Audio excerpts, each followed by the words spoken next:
Hi everybody, it's John back here again with another model inbox review. Today we're looking, obviously, at what we're looking at here is a short Stirling. The kit I'm doing an inbox review on today is the Airfix short Stirling B Mark 1 stroke B Mark 3. Interesting little bit of technical information here for all you diorama builders. In the early stages and pre-World War II stages of RAF Bomber Command, most of their bombs were quite small. Most of them were around 100 and 250 pounds, and they were all painted yellow.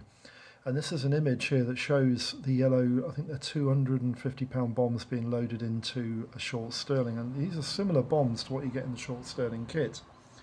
And yes, that's a David Brown trolley tractor at the front there as well, which is quite nice too. So what you're seeing actually is an image of what you get in the Airfix kit, which is quite nice. I think this particular aircraft is a B Mark 1 with the early style exhaust system on it and the short oil coolers on the top. We'll just go into the boxing review. There's quite a bit to go through. I'll take those off, you don't need those. The short Stirling kit was originally released on a Type 3 red stripe box in 1966, so that makes this kit 52 years old. Yeah, it's an old lady, isn't she? And in those days the plastic was black. Nowadays I don't think Airfix do a kit that isn't grey. If there is one out there that isn't grey, I've never seen it.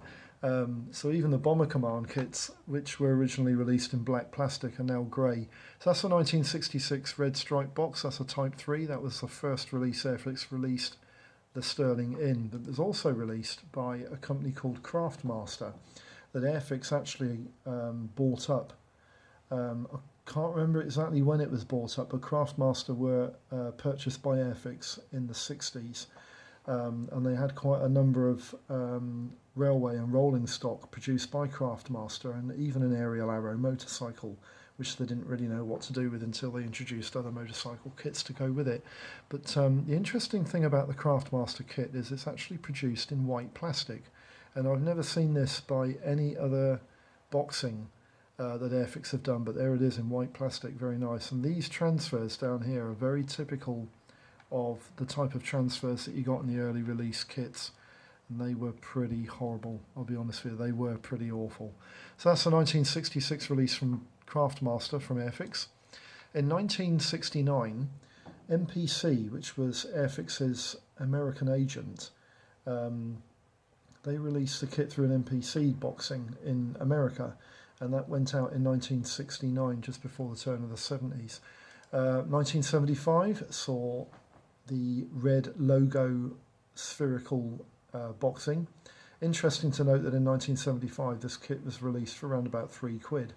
I think that's incorrect. I think this might have been applied to this kit later in life from maybe another model shop of sorts, but this, I can remember Airfix being exclusively sold in the early 70s by Woolworths, and I think that is a Woolworths sticker. So maybe it is true. Maybe it's 1976, 77 maybe, on still that boxing. So 1975 goes through to 1978. This is definitely a false label on here, £25 from 1960. Well, I'm sorry, the kit wasn't released until 66. So never mind, there must be an antique shop trying to cash in on an old kit there. 1978 release, this went into the what I call the green-grey logo, the spherical logo. Still had the pictures of on the side of the box there of the other aircraft that Airfix did, which was all, I always quite like that idea. 1978 goes through to 1980. Still on the black plastic at this stage as well, remember. RAF Bomber Command aircraft were all moulded in black plastic. And the Stirling was no exception. So that's 1980's release, which went through to 1983, and this was the Palatoy edition. You remember those boxes where the kit was shown made up on top of the blueprints? And the blueprints, when you looked at them, they didn't even make any reference whatsoever to the kit that's on the top. This was a B Mark 1 variant that's built up by whoever built this kit for the boxing. That's the angular B Mark 1 turret. You'll see the difference between the B Mark 1 and the B Mark 3 when we get into the plastic itself. 1983 that goes, and then going into 1992, this was Heller's white border boxing. He had some flying hours here as well. This was an introduction by Hella as well, which was quite nice. But Hella produced these white bordered boxings in the early to late 90s, and the Stirling was released by Hella at that date. 1992 goes through to 2005, and Airfix Hella produced a number of kits which were strange in the least. They had double bomber kits. I have seen a Stirling and Liberator kit, and I've also seen, I'm trying to remember what it was. I think it was an HE111 and an HE177 on a twin kit as well. But these kits were a milestone in the modelling because they changed from black plastic to grey plastic. This is when Hella started producing all their models in grey plastic, and 2005 was when these kits were released. They were starter kits as well, filled with Humbrol acrylic paint and brushes and glue and everything you needed to build the kit, in fact. So that's 2005 with a twin bomber release. In 2008 you had Hella's last release of the Stirling, and this was the what I call the open window, where you had no board around. It still used the original photo, which I think was painted by Arthur Wood, but the image was much wider, and it tended to go right up to the extremity of the box. I've always liked this image of the Stirling. It's an active image of the Stirling. I've always really liked it. It's been canny. So 2008 then goes to 2013, and this is the Hornby Productions offering in what I call the red packaging boxes, and this is the subject of the kit that I'll be building today. This is the B Mark III turret. Remember the B Mark I had an angular back and a sloping front end a back end and an angled front to the turret. That is definitely the Mark III turret, which is more in line with what went into the back of the Lancaster and the Halifax bombers at the time. So that is the present release, 2013 to present day. You can still buy the Stirling in the shops now. I'll get to the pricing when we get into the summing up of the inbox review. I'm going to leave you with a nice image now of an unusual aircraft. This is actually a B Mark V Stirling, which was the dedicated transport version. I'm pretty sure some of these were utilised by the RAF during the Berlin airlift, and some of them were also used right up until about 1949 because of the shortage of transport aircraft within RAF, with Transport Command within the RAF. So that's basically an image there of a Stirling B Mark V. I just want to show you two images of the Airfix's major competition, which is a relatively recent release by Italieri. Now, Italieri produced this kit in 2014. This is the B Mark IV. It's not really a B Mark IV, it's a glider tug and paratroop transport aircraft version of the Stirling, and it had no guns on it at all, I don't think. It may have had a rear gunner, but I honestly can't remember whether it did or not. But this was the B Mark IV release originally in 2014, and this was to commemorate 70 years of D-Day. And then in 2015 they released the B Mark I. And I've got a feeling that the actual the reproduction of the Stirling would probably be more accurate and a better kit than the Airfix kit. But the Airfix kit's got quite a lot going for it that this model won't have. And I'm glad to see that what it had going for it is still present in the present box. So we'll leave you with an image now of the Stirling. This is a B Mark I, I believe, having its engines serviced and possibly other bits and bobs serviced on maybe the refuelling or whatnot. And that's interesting. There's a maintenance trestle there in the front there. That's quite interesting. That's featured on the RAF resupply set. So I'll just pan the camera down here very quickly. I want to try and do this as quickly as possible because I've been having a bit of bother with my camera. It keeps cutting out here and there because it keeps overheating. It's a very, very hot summer we're having, isn't it, lads? But basically, let's try and get this a little bit higher. That's probably a bit better, isn't it? Basically, this is the kit that we're inbox reviewing, and it's a big box. And it probably won't all fit into the phone's image, but it is a big, massive box. And there's a nice image there on the side of the B Mark I and B Mark II options, which is quite nice as well. I like Humbrol's presentation. It's very good, very, very good. What I'll do, I'll just take all the plastic out and go through the parts. I'm not going to go pedantic through the parts because the parts are, you know, many people have seen Airfix bomber kit parts before and they're all much of a muchness. It's just bits, you know. I'll just show you the things that I think are quite important and relative. There's a couple of spare bits there. I'll find that bit. I don't know where that other spare bit's gone. It's just, oh, there it is. There's two bits that have come off the sprue. But before we start, I just want to go quickly through the instructions. Basically, the instructions are very typical Hornby release instructions. A4 in a pamphlet style with opening pages, and you've got the information and history and specs on the front page there about the Stirling and maybe the trolley tractor and trolleys and everything else.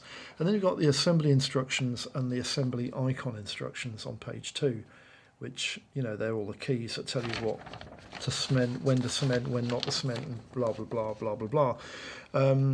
The internal parts of the kit are basically made up in the first 7 steps. The kit is actually built up in, I think it's 28, but 22 of those steps only relate to the bomber itself. So basically you've got, in section 1, you've got the interior, the cockpit interior with the 2 pilots. There's a decal there for the instrument panel, which is quite nice. I remember in early renditions of our aircraft produced by Airfix, they used to have a piece of paper instrument panel attached to the instrument panel. You had attached to the instructions, and you had to cut them out. I don't know if people remember those. But section 2, 3, 4 and 5 all relate to the forward, rear and mid-upper gunner, and the option for the B1 and B2 turret tops there for the mid-upper gunner. The one that's flatter is the B3, that's A option, and B option is the B1. You've got lots of windows that go in section 6 in the interior of the fuselage halves there, and in section 7 you're basically putting all the sub-assemblies and the interiors together before putting the fuselage halves together. And the cockpit and internal floor pan there makes up the bomb bay when you turn the aircraft upside down.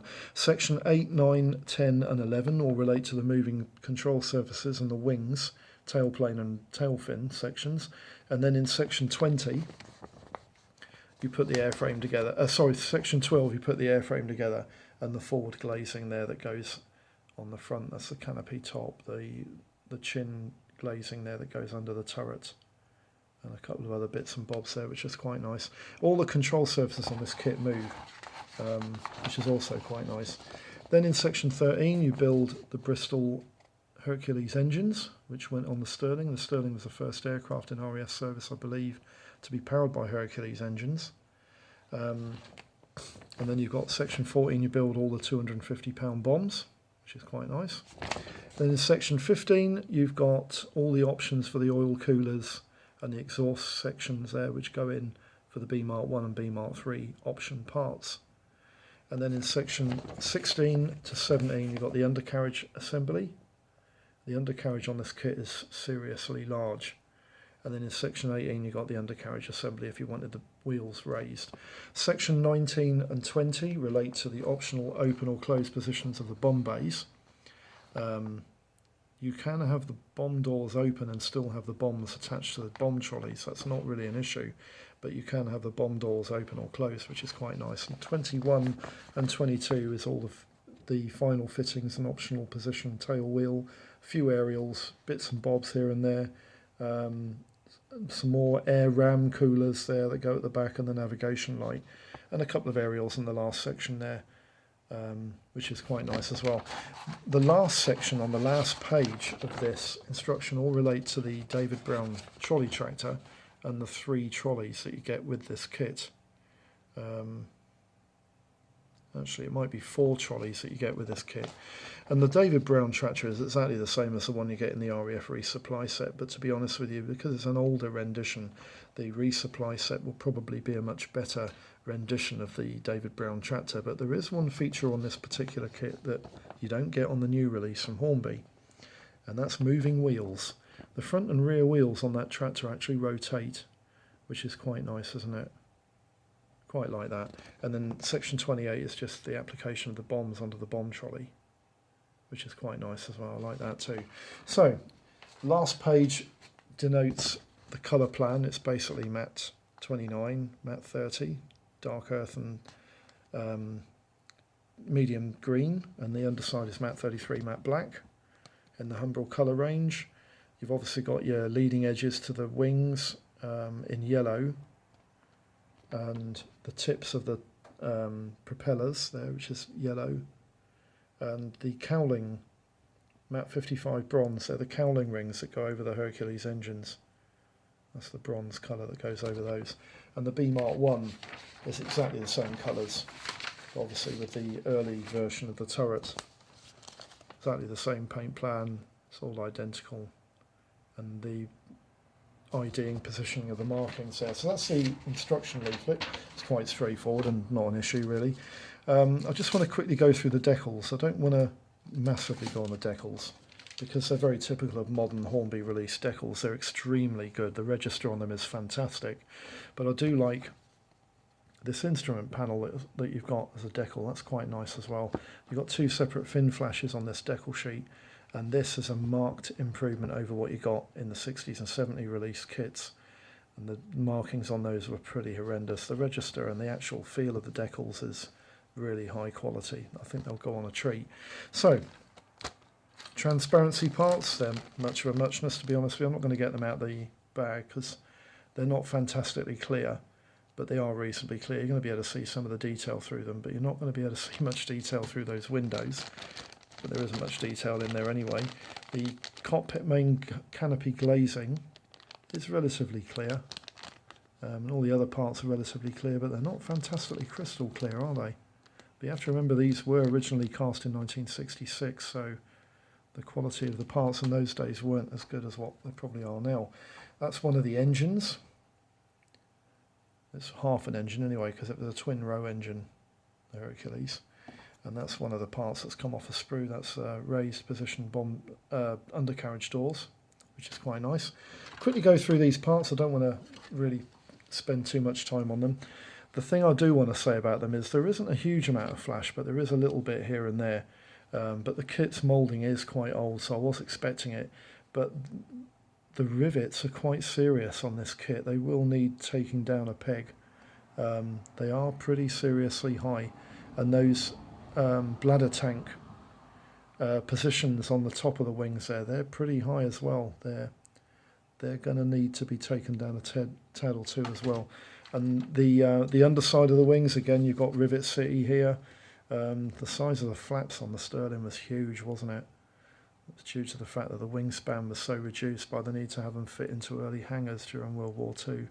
The bomb bays there for the wings, they're quite bereft of detail as well, but you know, the kit is 52 years old, so again, with the fuselage halves, you've got Rivet City, that they're going to need to be taken down quite a peg. They're quite seriously high as well, so they are going to need to be reduced quite a bit. And there's a bit of flash around that turret bay there, you can see that. There's quite a bit of flash around that, so it's going to need a bit of cleaning up, but it's not that bad really. And again, that fuselage half is pretty much Rivet City. So there's a bit of prep work to do on the airframe itself, which I expected. This sprue is basically just the bombs. They're just general purpose bomb slicks. There's not too much detail about them. They're quite dated, so that's not too much to go on. That's the driver for the David Brown tractor. He looks like he's on cocaine or something, doesn't he? He looks like he's seriously going for it. Propellers on this kit, they're not too bad. They're quite run-of-the-mill propellers for the era of the aircraft as well. And the other parts there, that's the wheels and the David Brown tractor parts. There's options there for the exhaust systems and the engine bits, and a few bits and bobs here and there. This sprue relates to the other propellers and the undercarriage, and they're the bomb. I'm sure they're the bomb trolleys. You know, those they're to do with the bomb trolleys. And the undercarriage oleo legs on this kit are seriously large. They are very big indeed. They're the undercarriage doors. They're quite nicely moulded, and parts are actually quite crisp when you think about it. You know, it's an old kit, but they're quite crisp. This is the underside of the bomb bay, which also forms the floor pan of the main cabin. And you've got some other parts here, some bulkheads and bomb doors in the open position, and turret mounts and housings. And then you've got these guys here, which I always think are quite interesting because they look like they're seconds out of the movie Alien, don't they? And those guys at the top there in the turrets, they look like they're about to throw a bowling ball. Quite interesting. There's no detail on the dashboard, obviously, because you've got a decal now, but those parts are all pretty much run-of-the-mill for the era of the aircraft kit, to be honest with you. And these, I just wanted to show you these. These are the wheels. The wheels are actually quite seriously large. I think they're bigger than the ones out of the Lancaster. And these are all the moving control surfaces. And again, they're Rivet City as well. As you can see, they're going to need to be prepared quite well, to be honest with you. Just want to put the plastic on the top. So that's the parts and the inbox review. The kit itself it's not bad, is it? I just want to quickly go over the technical gumph for the kit itself and close this video down. The model is an Airfix short Stirling B Mark 1 / B Mark 3, and the release date was 1966. And its current release is Series 7, serial number A07002. The kit's moulded in 1/72nd scale, and it has decals for two versions. That's a B Mark 1 of number 7 squadron based at RAF Leeming in 1941, and a B Mark 3 of numbers 199 squadron based at Laken Heath in 1943. The kit's dimensions are 14.5 inches long by 16.5 inch span by 3.75 inches high. It carries 246 parts on 9 grey plastic sprues and 27 parts on 2 clear sprues, totalling 273 parts in total. Options and costs. In 144 scale, you can actually get an Anigrand Craftsman Stirling B Mark 1, and it's small. I haven't seen very many of them around, but they're not cheap. They retail for between £50 and £65. So unless you really want one, I would go for a 72nd scale kit. In 72nd scale there are just two major contenders: the Airfix Stirling B Mark 1 and B Mark 3, which retails for between 10 and 25 quid, and the Airfix Bombers set comprising of the Stirling and the B25 Mitchell, which retails for between 12 and 25 quid. The option for the Airfix Stirling is the Italeri Stirling B Mark 1, which retails for £20 to £30, and the Italeri Stirling B Mark 4, which retails for £25 to £30. You can also get a 148 scale model of the Stirling from Sanger Models, and again it's a B Mark 1 / B Mark 3, but beware, this is a metal kit and it's quite difficult to assemble. Price retail is around about 60 to 70 quid, and you can also get a vac form version of this kit in 1/32nd scale. Seriously large here, lads. ID Models produce a Stirling B Mark 1 vac form kit for about 85 quid, and Trigger Models Limited produce the copy. It's actually an ID Models copy of vac form kit, and that retails for about the same price. Now then, conclusions. You have to remember that this kit is 52 years old, and it is typical of Airfix large aircraft releases from this period. It has no reported fit issues, and it's very comprehensive. The mouldings are good with some detail overdone, but should sand down okay. The rivets and some of the lines on the aircraft are a bit severe. It has 273 parts and comprises a Stirling bomber and 4 bomb trolleys with bombs to go on them, or load into the bomber, plus a David Brown tractor. The kit is reasonably detailed inside, but there are aftermarket sets for interiors and tyres and various other parts to satisfy experienced modelers. All in all, I do think this kit has a lot going for it, and it's only rivaled by the Italeri offering, which is probably a better option, but won't have all the ground stuff with it for all you diorama builders. It's not badly priced either, being cheaper to acquire than the Italeri kit, and I would recommend the Airfix kit as it offers better options and also the ground stuff to interest, as I said, all you vignette diorama builders. So if you're after a short Stirling, don't be frightened by the age of this kit. It looks quite nice. Will need some prep work, but there we go. That's the inbox review done on this kit. Hope to see you again for the next video, and may all your modelling projects go smooth. Thanks for now, lads. Bye-bye.